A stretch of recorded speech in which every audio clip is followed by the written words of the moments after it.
This episode is brought to you by our good friends at NFL Sunday Ticket on YouTube TV. I'm sure by now you've all gotten back into your Sunday routines, but they could be even better. With NFL Sunday Ticket and YouTube TV, you get the most live NFL games all in one place, every game, every Sunday, and you can even watch up to 4 different games at once with multi-view, one of my favorite inventions of this decade. It's exactly what you need to catch all the action, make your Sundays more magical, and also YouTube TV is great. I got it this year. It's awesome. Sign up now at youtube.com/BS. Device and content restrictions apply. Local and national games on YouTube TV. NFL Sunday Ticket for out-of-market games excludes digital-only games. This episode is brought to you by Experian. Are you paying for subscriptions you don't use but can't find the time or energy to cancel them? Experian could cancel unwanted subscriptions for you, saving you an average of $270 per year and plenty of time. Download the Experian app. Results will vary. Not all subscriptions are eligible. Savings are not guaranteed. Paid membership with connected payment account required. Ryan Reynolds here for, I guess, my 100th Mint commercial. No, don't. I mean, honestly, when I started this, I thought I only have to do like 4 of these. I mean, it's unlimited premium wireless for $15 a month. How are there still people paying 2 or 3 times that much? I'm sorry, I shouldn't be victim blaming here. Give it a try at mintmobile.com/save. Whenever you're ready. $45 upfront payment equivalent to $15 per month. New customers on first 3-month plan only. Taxes and fees extra. Speed slower above 40 gigabytes. See details.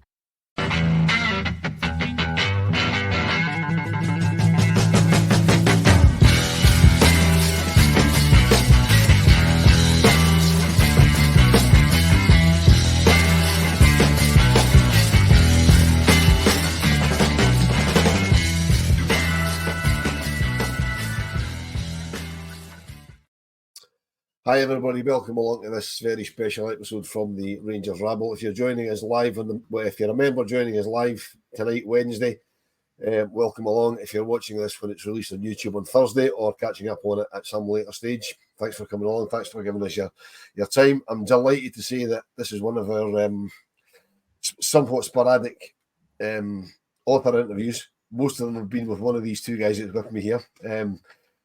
Delighted to be joined by Davy Heard and Ian Stewart, who are the co-authors, which is quite an interesting concept I'd like to touch on as well, of this fantastic new book about the late, great Torry Gillick,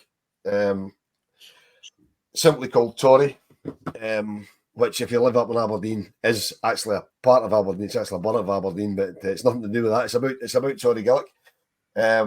So, Ian, first of all, because we've not had you before, could you give everybody quite a brief summation of the previous books, because I know you've done a couple of books, haven't you, previously? Yeah, so I've done 3. My first venture was probably more a fanzine than a book, really, was about Helicopter Sunday and supporter stories from Helicopter Sunday. One I feel the need, maybe I should revisit and make a better job of, if I'm honest. But the other 2 were Mr. Struth the Boss, who I co-wrote with David Mason, and the last book was Eye of the Tiger, about the late, great Tiger Shaw. So that's my background, and I love that kind of era, the Mr. Struth era of Rangers and all that goes along with it. Well, fantastic. And Davy Heard, welcome back on the Rabble, Davy. We know that this is book number 4 for you, I believe. Yeah. I think I've been on here all 4 of them, haven't I? Yes, you have. Yes. A brief resume of the other 3. Okay.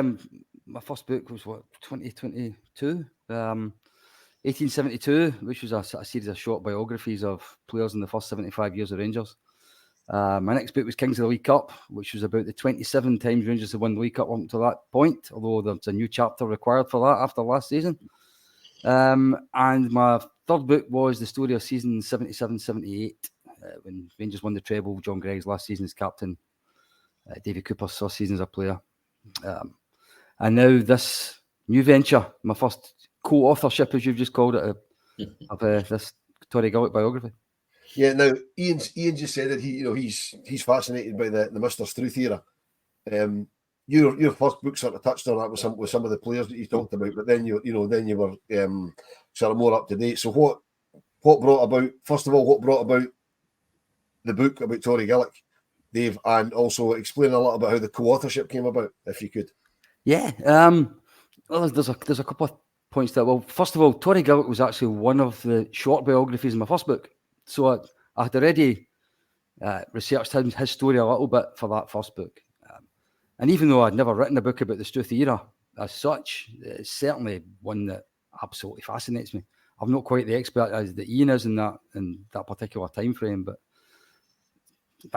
the players just strip off the tongue, don't they? The Bill Struth thing, you could talk about them all night.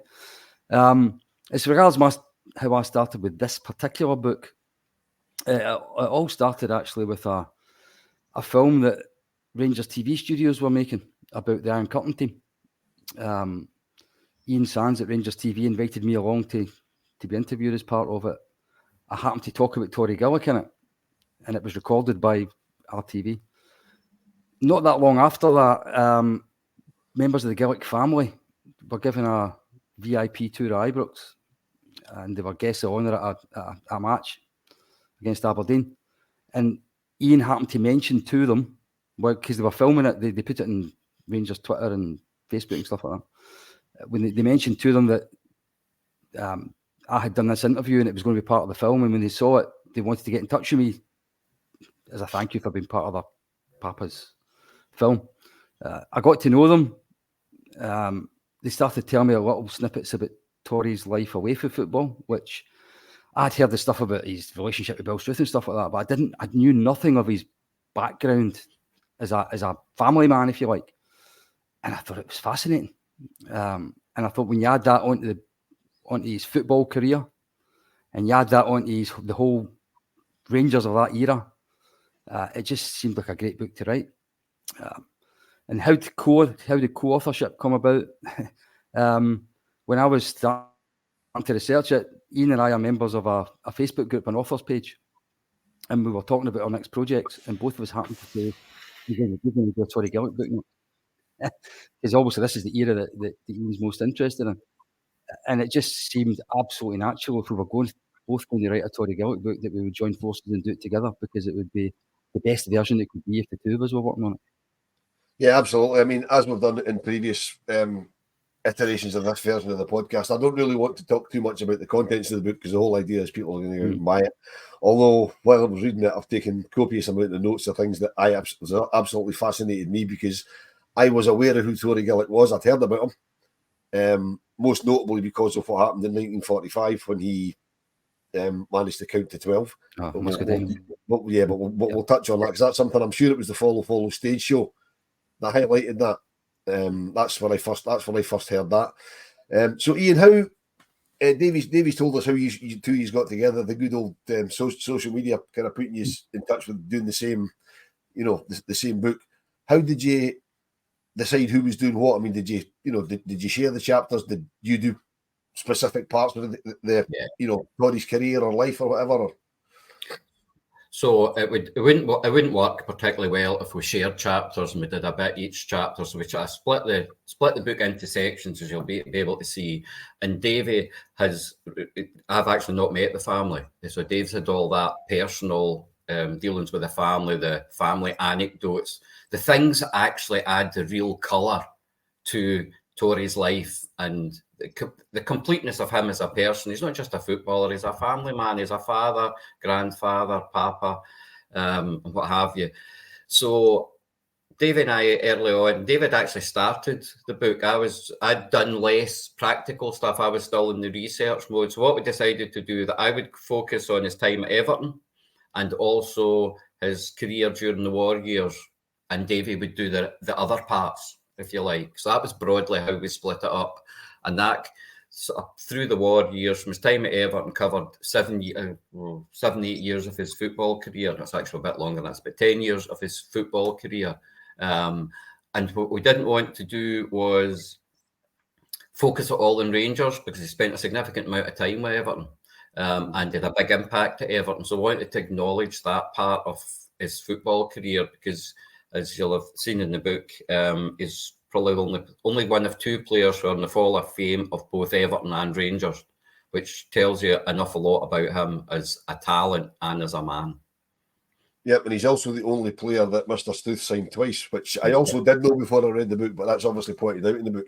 So basically, to put it simply, having heard what you said there, Ian, and having read the book, I would say basically if you did the sort of Everton bit in the Warriors, if you split the book into three, basically you're the meat in a David Hurt's sandwich, because he'd have done the start and end, and you sort of did the middle. Would that be fair? I don't know if it's quite as neat as that. But It's not as neat and tidy as that, but that would be the sort of sort of basic eras of it. Yeah. So and Davey would have done the part post-war. So Davey's probably done this.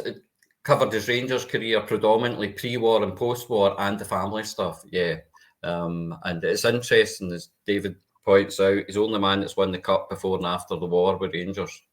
Yeah, it's really interesting, and he straddles a myriad of Rangers legends, and one of probably the only person that does actually, isn't he, David? He's the only one that really goes from Meiklejohn through to George Young, Willie Woodburn, etc. Yeah, but he, as you said, right at the very start of his Rangers career, he was playing with guys like Sandy Archibald, and right at the end of it, he was playing with Johnny Hubbard. So it stretches this huge period of time across, you could argue, certainly two of the greatest Rangers eras of them all. The early to mid 30s, and then the post Warriors. Yeah, absolutely. I mean, what I noticed, and just delving into some of what was in the book, I didn't realise he left Rangers, David, when he was only a teenager. He was only 19 when he left Rangers to go to Everton, and by certainly by reading the book, he didn't really want to go to Everton. Well, he knew nothing about it. he didn't know that he was going to be transferred to Everton until basically the two clubs had already basically stitched it up. But he was a double winner with Rangers at 18. He was you could describe him as a kind of shooting star of Scottish football at the time. And it took what was reported as a record transfer fee for both Everton paying it and Rangers receiving it to part with him at the age of 19.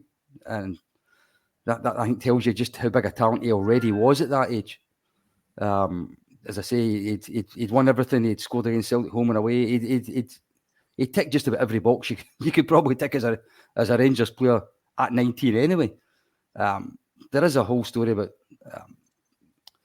why Rangers actually decided to sell him, because at that point in time, Rangers were by far not just a bigger club than Everton, but probably a bigger club than just about every team in England. Rangers probably didn't need to sell him at that time, and there's a few theories as to why Mr. Struth decided that he could do without Torry Gillick, in terms of was it the way he was off the park? Did actually Bill Struth think this was the best thing for a young man that's about to get married? That this is going to earn him a lot of money. It's going to be better for his family life, because this was a big thing for Mr. Struth, was the whole traditional family thing. And then, of course, there was the money itself. Could Rangers turn down an amount of money that big? Yeah, I mean, you talk about the family thing. I mean, there's a bit in the the book that he was, as you say, I mean, back in those days, it wasn't unusual for folk to get married at sort of 18, 19, 20-year-old. And he said to Mr. Struth, I'm going to get married to, I'm quite keen on this girlfriend that I've got, who was if I remember right, she was the daughter of the woman he bought his first car of, and he couldn't drive, and she drove the car. And that's quite an interesting wee story as well. And Mr. Struth deducted money off his wages every week to pay for the engagement ring. Exactly, and I think that's one of these things. Bill Struth's got this reputation as this dictator, this iron fist all the time. Bill Struth had a great affinity with his players. He wanted to look after them as well. He called them his boys. And I think Torry Gillick, when you look at all through his Rangers career when he was at Ibrox, yes, they had some run-ins. They disagreed on a few things. But I don't think there's any doubt that Gillick was one of his absolute favourites. And he was somebody that he wanted to look after, both as a player and away from the football field as well. Yeah, so as we say, Torry went down to Everton when he was only 19, which I think back then was probably a fairly big move. I mean, these days 19-year-olds moving from Glasgow to Merseyside isn't really a big move, but back then I'd imagine it wasn't been the easiest thing to do. No, and you had to rearrange his wedding as well. I mean, perhaps, is this the Rangers trading model that we talk about these days? Was this the early incarnation of it? You know, as David said there, it was maybe too good. The money was too good to turn down, and Rangers had backup, if you like, talented as he was. But Everton couldn't believe their luck when they got him. And he was highlighted, and I think we've quoted in the book, as one of the brightest stars and emerging stars in Scottish football. So for Everton to get him was a real coup. And again, as we describe, Everton were a really struggling team at the time. They were trying to regain greatness, but it was relegation battles they were involved in. And for the first 2.5 years he was there, that was pretty much the case. And in the second full season, got a really bad injury, which kept him out quite significant period of time. But then, of course, in third full season, Everton won the league.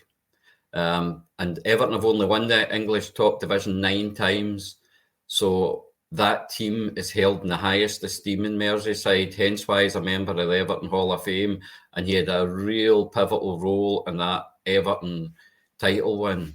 And as I said, you don't get in the Everton Hall of Fame for no reason. There's a book recently been published on that team and sort of the breakup of the team, which coincided with the war, naturally enough, I guess. But, you know, he's somebody that fascinates Everton historians as well because of his life story and the life outside of football. So that must have been some wrench, actually, at 19, because transport isn't anywhere like, as we know, as effective then as it is now. So that must have been some wrench for him to go way down there. But they settled really well. And it was only in the autumn of 1939 when they had the accident in the garage, and fate, I guess, played a hand there, and he decided eventually to return to Scotland to rehabilitate, which led him back to Ibrox, essentially, although he went to Airdrie as a guest first of all. But it was the path that took him back to Ibrox.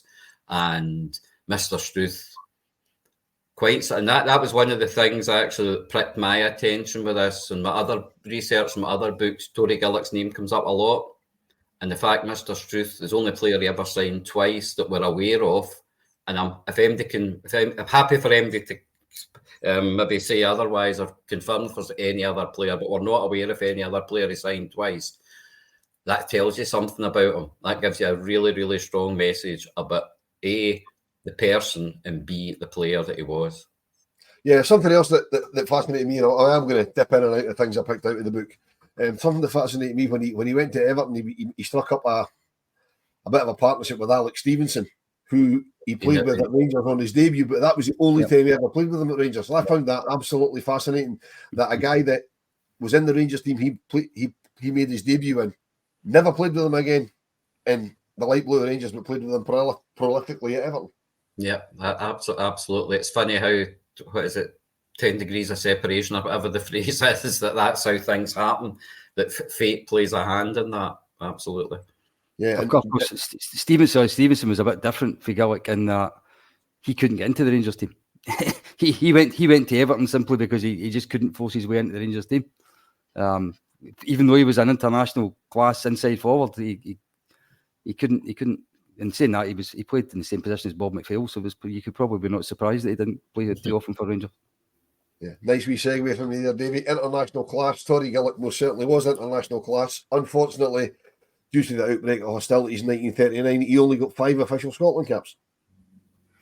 Yeah. Well, that's undoubtedly a timing thing. Well, of course, 1939 international football basically stopped being official, although there was loads of internationals played during the war, and Torry did play 3 more internationals during the war, but there was no official ones after 1939 September, and obviously he had his accident just at that same time as well, so that would have, even if the war hadn't happened, he wouldn't have played international football for all of them.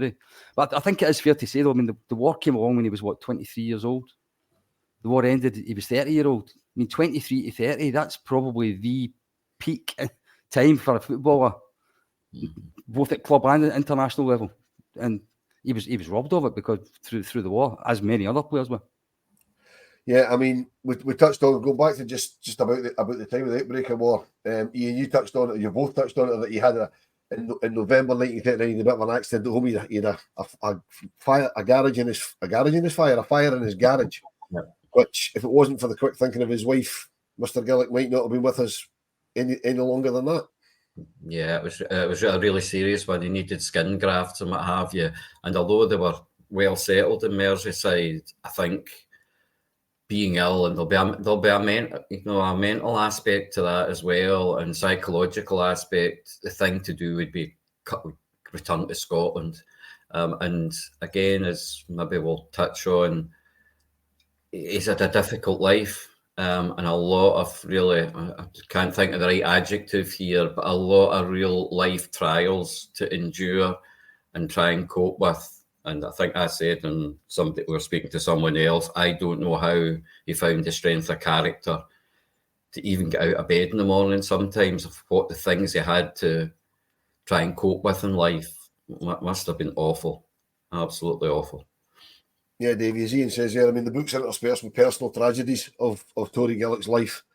I mean, you know, Ian said that when he moved to Everton, he had to change his wedding because he originally had his wedding planned for a day that he didn't play football in Scotland, but he moved to England and he played football. Yeah. Was it on Boxing Day or whatever day it was that they didn't play here? Christmas Day. Christmas Day. And they played down there, so he moved it to Hogmanay or, you know, thereabouts. And I believe is from the book that his in-laws died very, very quickly either side of the wedding. Yeah, his wife's parents both passed away, one just before the wedding, one just after the wedding, although the mother had an accident anyway, which meant that she wasn't at the wedding anyway. So, they got off to a starting married life that probably is almost beyond belief how difficult it must have been. And you add to that, there was a transfer going on during it. There was a move from Scotland to England at the same time, and he was still only 19 years old. So it must have been an incredibly stressful time. And a couple of days after the mother died, he played in his first Merseyside derby. What kind of character does it take to have to get through all that stuff, and then you play in the Merseyside derby and you're one of the best players on the pitch?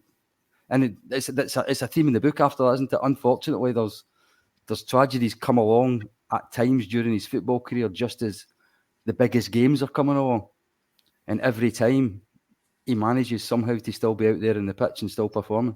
Although I think there was one of them that I think, looking back, he and probably Rangers would also say that he probably shouldn't have taken the pitch on at least one of those occasions.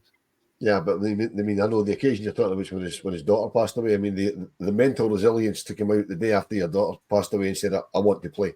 Albeit, by all accounts, it wasn't his best performance. But as you say, he probably shouldn't have. But that's the mark of the man that he didn't want to let his side down, you know. And it's and I think something that he wrote a book about Tiger Shaw. Right? If you have in your mind what is the typical Bill Struth player, Tiger Shaw must be right up there as close to number one. The club always comes first. Run through brick walls for the team. The club's bigger than the man. All that kind of stuff. Torry Gillick's not got that kind of reputation. He was more as a maverick, an entertainer. He'd done his own thing, rebelled against authority, all that kind of stuff. But yet, you can't argue in situations like that. He still put the club first. He still put the club before anything else. He still was your typical Bill Struth player, but just not the kind that you think of. Yeah, I mean, Ian, the fact that, Davey says that, Torry Gillick was the sort of guy, he rebelled against authority. I mean, there's a famous story that he used to always keep his bowler hat in a carrier bag and put it on walking up towards the stadium because Mr. Struth insisted that Rangers players wore their bowler hat all the time going to and from training. And he didn't seem to like the sort of discipline side of it. That wasn't really his thing. But he was still always referred to by Bill Struth as one of his boys, one of his kind of top lads. It's you wouldn't think that if you just you heard the Torry Gillick story, you wouldn't think, well, Bill Struth was his manager, because it's not the sort of character you'd expect Mr. Struth to put up with. No, and that again, that was another hook for me in Torry, looking at Torry Gillick and having a Torry Gillick story out there, that opposites attract type thing. And I think, though, as we all know, I think probably most folk will know, Bill Struth was not a football man as such. His background was athletics. But what he could do, he could build a team, and he knew how to delegate. And he also, so man management was his thing, as David's described there. They were his boys, and he looked after them. And in turn, you get the payback where they'll run through a brick wall for him. And he would also recognise you can't have 11 Tiger Shaws. You need to have a mix of characters and a mix to keep that blend of and be a team and have that match winner. And probably even Bill Struth would recognise, and if you look back through the history of football, those supremely talented players maybe had some character flaws. Think of George Best, Maradona. There was elements, but I think secretly Bill Struth, and we know he did, he loved Torry Gillick, and he loved all his players, but he loved him as the man he was. So he didn't want to change him, though he would have to, on the surface, apply the same discipline. But deep, he wouldn't be taking money off his wage just to buy an engagement ring if he didn't care about him.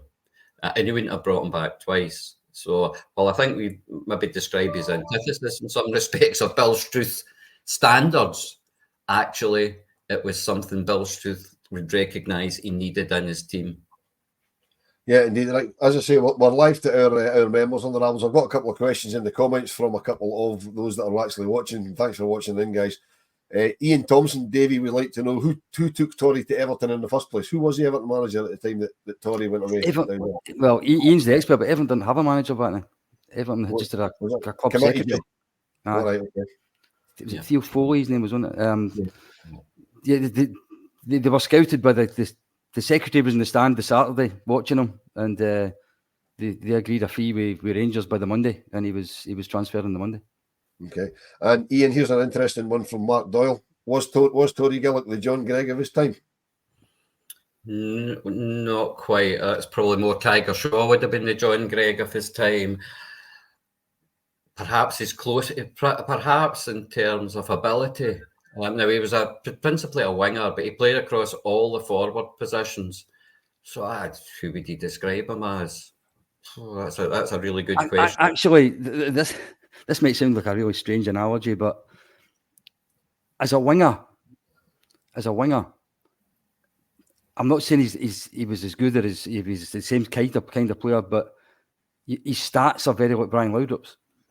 So in that he could play anywhere across the front. He was a strong, pacey winger. Players would bounce off him. He scored a lot of goals, created a lot of goals. But he could play up front as well. He could cut inside. He could play inside as well. But as an inside forward in his later years, when he became a scheming inside forward that sort of created more than scored, you're probably talking it was more the kind of Ian McMillan, Jim Baxter type player than the more explosive player that he was when he was younger. Right, so, David, that's something we should possibly touch on. I mean, we know, well, if you know much about Torry Gillick, he knows he was a winger. Back in Torry's time in the kind of the 30s when he started, it was sort of five forwards and everybody else kind of just stood behind them in various different places. So, reading the book, it seemed that he wasn't your archetypical winger. He didn't just stand up. I mean, I don't know the old positions of inside left or outside right and all that. I'm a bit lost with all them, as you two young gentlemen would be as well, I would imagine. But he didn't seem to just hug the touchline all the time. That wasn't really his game. But he did score a lot of goals. Oh yeah, well, he scored more than 200 goals for Rangers. He's the 10th top scorer for Rangers of all time, if you include the Warriors in it. Remember, I mentioned that was his peak years, 23 to 30. He scored best part of 100 goals during the war. 206 in total. There's only 9 players in Rangers history have scored more goals than him in 152 years, and he's one of the few in the top 10 that wasn't a centre forward most of the time. The vast majority of them, your Jimmy Smith, Bob McPhail's probably the only one that wasn't a centre forward as well. So yeah, but he actually started as a centre forward. He was signed as a centre forward. He played centre forward at junior football. But Rangers had such good centre forwards, and he was so versatile that he got changed into being a winger by the time he had broke into the first team. And he played right wing and left wing. And he played right wing and left wing for Rangers. He played right wing and left wing for Everton. He played right wing and left wing for Scotland. He was highly adaptable. And probably as adaptable as any forward I've ever really read about. Yeah, I mean, you see, with the juniors, I noticed very early in the book, he started, half a season at Petershill when he scored something like 30 goals as what was he, 16 years old? I mean, that's 16, that's phenomenal. That's phenomenal. As you see, he moved to Rangers, couldn't get in because the strikers were the strikers, so he went out in the wing, and the rest, as they say, is history. But we can't, obviously, because you guys, you include the Warriors, which you quite rightly should.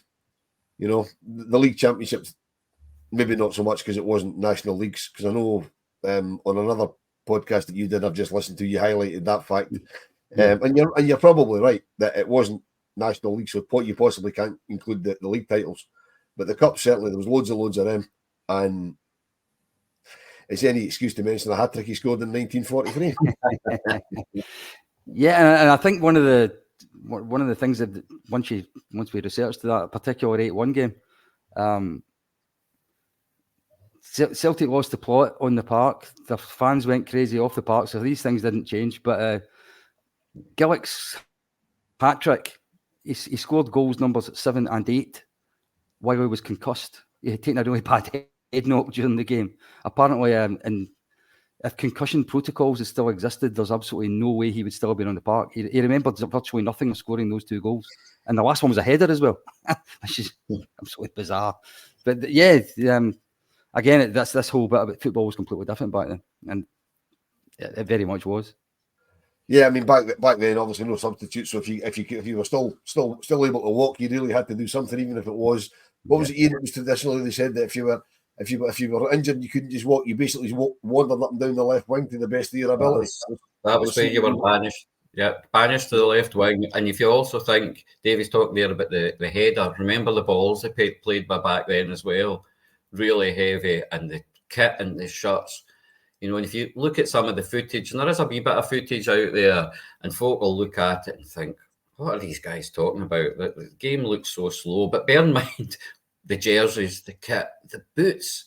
I don't know how they managed to control the ball with those boots they used to play with, and the pitches as well. Think about what footballers have today, and then compare it with what these guys dealt with. To achieve what they did is phenomenal. Yeah, absolutely. I mean, getting back on to speaking about Torry, obviously he came back. As we said, the fire in his garage, November 1939. So he came back up to Scotland, and he originally hailed from just outside Airdrie, and he moved back to the sort of family home, and he guested for Airdrie a little bit. I think that's correct in saying that. Then he kind of guested for Rangers all through the war because you were allowed to do that, and then when hostilities ended in September 1945 or whenever or thereabouts, he came back to Rangers permanently. But I did notice that he played one last game for Everton in a Lancashire Cup final with him and Rangers teammate Jimmy Caskey went down and played in a Lancashire Cup final for Everton, despite the fact they were both on the verge of re-signing for Rangers. Yeah, they were still registered with Everton at the time, and that would just be as a signing off, so to speak, before formally signing for Rangers. The negotiations for that went on for quite some time, and there was a point where Jimmy Caskey looked like he might have gone to Hibs, but both eventually ended up back at Rangers. But yeah, I think there maybe be a sense of obligation on Torry's part to turn out for Everton, maybe as a last hurrah, so to speak, because you get the impression that he was somebody that took those kind of things really seriously, and it mattered. And Everton mattered to him as well, perhaps not as much as Rangers, but he did until obviously the accident, he did a happy time down south, made a lot of friends that he continued to have in his later years, even after he retired. So Everton was a special part of his life.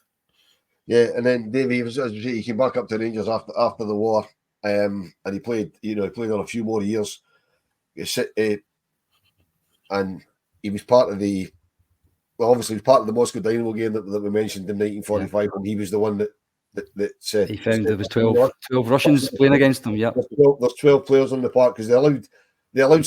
This is almost mystifying me about that game. That they allowed substitutes. I didn't think substitutes were even something that we thought of back in 1945. I think the occasional glamour friendly must have allowed them, but the Russians went 2 up quite early on. They looked as if they were going to run over the top of Rangers. Rangers fought back and then started to get the upper hand, pulled one back before half time. By the time the second half was in, the Russians were basically hanging on for grim death, and they obviously decided to try to see if anybody would notice if they put someone on without taking somebody off. And it was Torry noticed that he was getting a bit more cramped than he should have been. Counted the number of legs on the pitch and decided there's something not quite right here. Told the referee to get the game stopped, and sure enough, one of the Russians had to go off.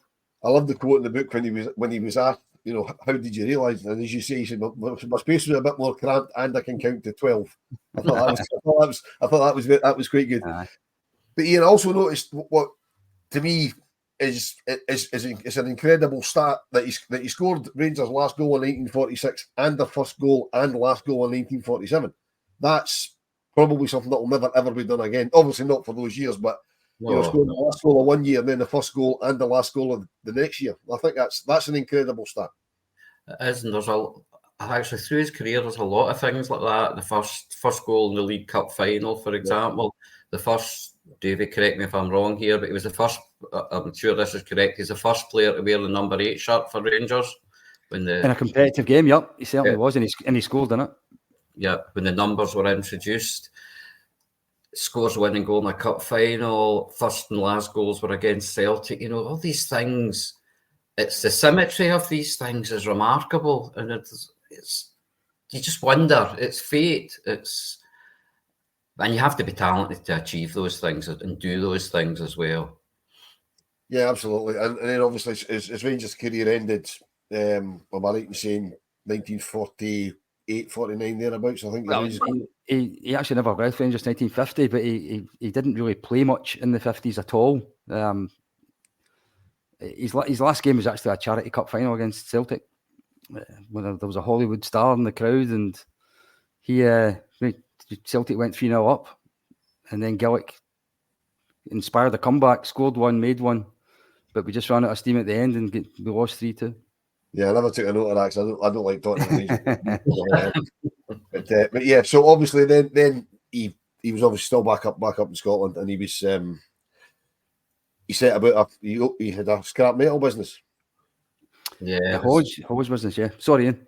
No, on you go, David. It's okay. I say he had set up a haulage business. He dabbled in one or two different things before he kind of settled, and basically that has been his main job, if you like.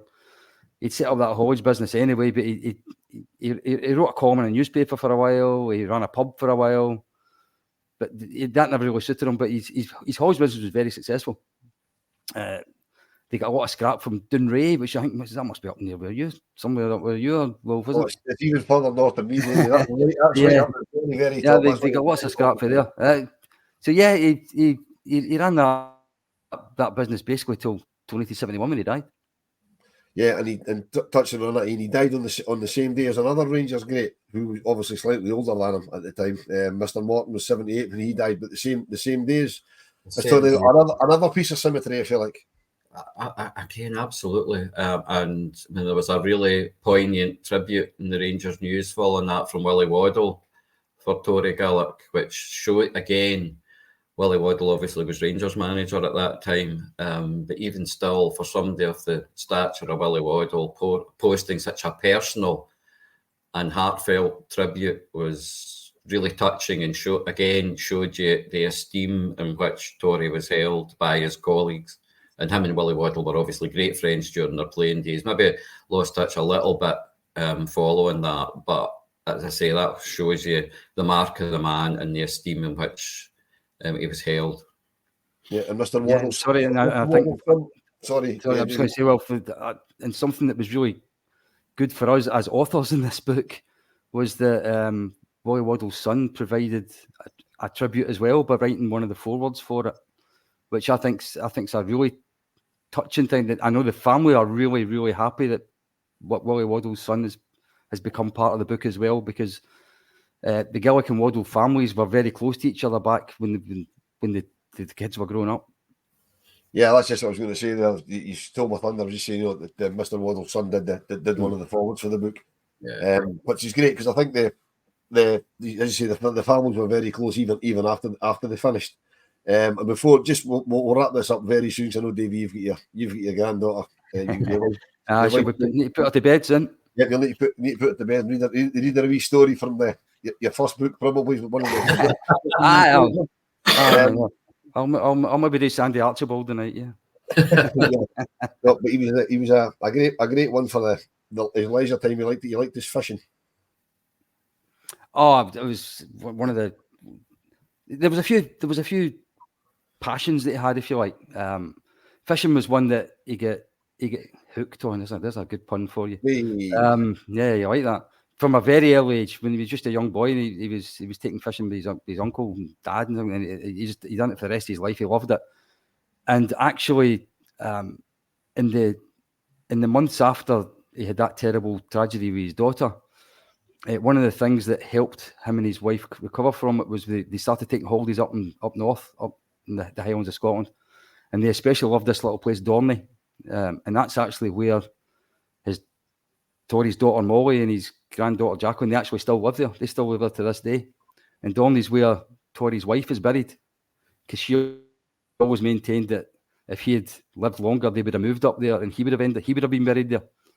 And his other great passion was obviously greyhound racing. Yeah, he spent a few shillings in various dog tracks across Scotland. Although in later life he actually became an owner of horses and greyhounds, and again the family have got things like greyhound trophies. So they've not just got medals, football medals. They've actually got greyhound medals as well.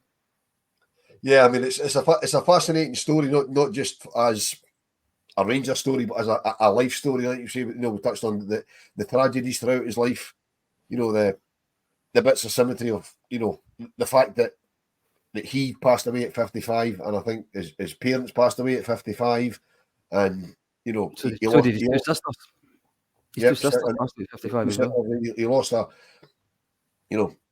daughter at a young age and carried on playing football. But it's an absolutely fascinating book, folks. It's written by my two guests tonight, David Herd and Ian Stewart. This is it here. Torry, the official launch date, I believe, is Monday, the 19th of August, but there is a book launch in the Wee Rangers Club on Friday, the 16th, which, if you're watching this as a member tonight, is in 2 days' time. If you're watching it on Thursday when it goes out on YouTube or listening back on one of the podcast platforms, it's on Friday. It's, Dave, if I'm right, it's free entry to the Wee Rangers Club, and you're doing the books at a discount. Yeah, what more can you ask for? 1 o'clock to 3 o'clock in the Wee Rangers Club, just behind the Broomloan end at Ibrox. In the lounge in there. We've got, obviously, myself and Ian will be talking at it. We've got quite a few members of the family there, daughter, granddaughter, niece, they're all coming along. And we've also got another great Rangers number 8 Hall of Fame player signed for the juniors, Bobby Russell, who's going to come along as well to help us out. Free entry, and the book's cover price is £25, but if you come along to the launch and you buy a book on the day, you'll get it signed by the 2 authors and Bobby Russell, and you'll get £5 off the cover price. And if you can't make it along on the day, it's the best £25 you will spend, and it's available from all your usual stockists. I mean, as I keep saying on these things, I don't know why I do book reviews and speak to authors, because I don't really read books. I only read the books that like this for occasions like this, because I'm not particularly got the concentration. But it's absolutely brilliant. Once I started reading it, I couldn't put it down. You might be delighted to know it was in Poland with me last week. So, I was sitting reading on a train to Poland. So it's absolutely fascinating, guys. All the very best for the book. I'm sure it's going to be a huge success. I know there's a number of Rangers books out and about just now. There's lots of them getting launched in the next 2 or 3 weeks. They'll all be well worth a read. This one's absolutely fascinating. I mean, even if you're, if you buy it as a Rangers fan, it's a great read for you. But if you've got anybody in your family who's interested in even just the history around about World War II, there's lots of stuff in there that'd be interested in that as well. Just the, of life at that time, if you like, the trials and tribulations of the Gillick family. So I'll not to give any more of your Wednesday night, guys. Once again, just to show off the book, because it's an absolutely brilliant cover. I love the cover, superb. It's just called Torry, a book by Ian Stewart and David Herd. So once again, gentlemen, thank you very much for your time, and I'll hopefully speak to you about future books in the future.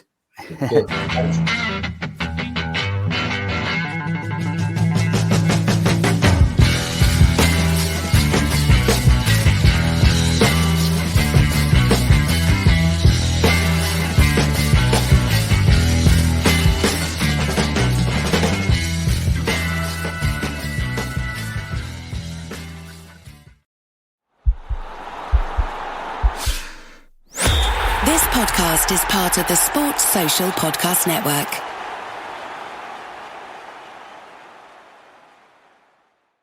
Ryan Seacrest here. When you have a busy schedule, it's important to maximize your downtime. One of the best ways to do that is by going to ChumbaCasino.com. Chumba Casino has all your favorite social casino games like spin slots, bingo, and solitaire that you can play for free for a chance to redeem some serious prizes. So hop on to ChumbaCasino.com now and live the Chumba life. Sponsored by Chumba Casino. No purchase necessary. VGW Group. Void where prohibited by law. 18 plus terms and conditions apply.